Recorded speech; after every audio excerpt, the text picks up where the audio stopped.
Broadly speaking, there are three different types of fund you can invest in: active funds, passive funds, and funds that give you exposure to specific risk factors, also known as factor funds.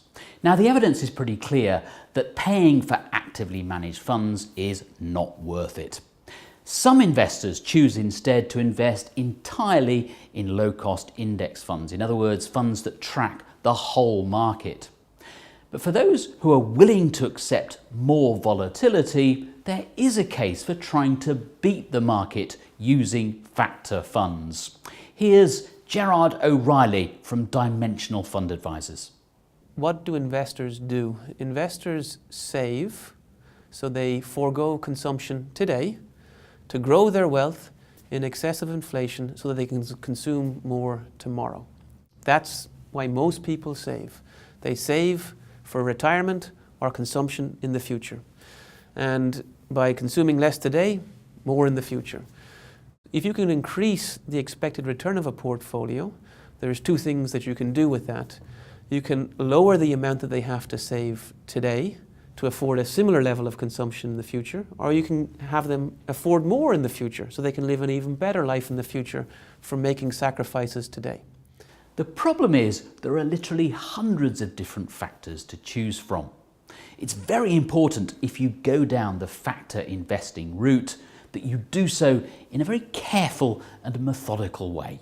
Because the market is a good portfolio to own, as you go about increasing expected returns by pursuing size, value, profitability premiums, you don't want to end up with a portfolio that's inferior to the market, that's a lot less diversified, that has much higher turnover, that has much higher costs. And what we've been able to do at Dimensional is pursue those premiums in a very diversified, very cost efficient, very low turnover way, so that people, on expectation, can afford to consume more in the future by investing in funds and so on that pursue these premiums than they would by just investing in the market. So how many risk factors should you seek exposure to? And crucially, which ones? You really have to examine what each new variable brings to the table. Does it improve your understanding of expected returns, and in particular differences in expected returns across stocks? And does that enhanced understanding allow you to build a better portfolio? And so that is case by case. So as an example, Dimensional started off with small cap portfolios back in the early 80s and added value in the 90s, and then in the late and early 2000s into the 2010s added profitability. Each one of those enhanced our understanding of what drives differences in expected returns and enabled us to build diversified, so no loss of diversification, no increase in portfolio turnover, but better, more reliable portfolios as you added a new premium. In summary then, investing passively in the whole market is a sensible option.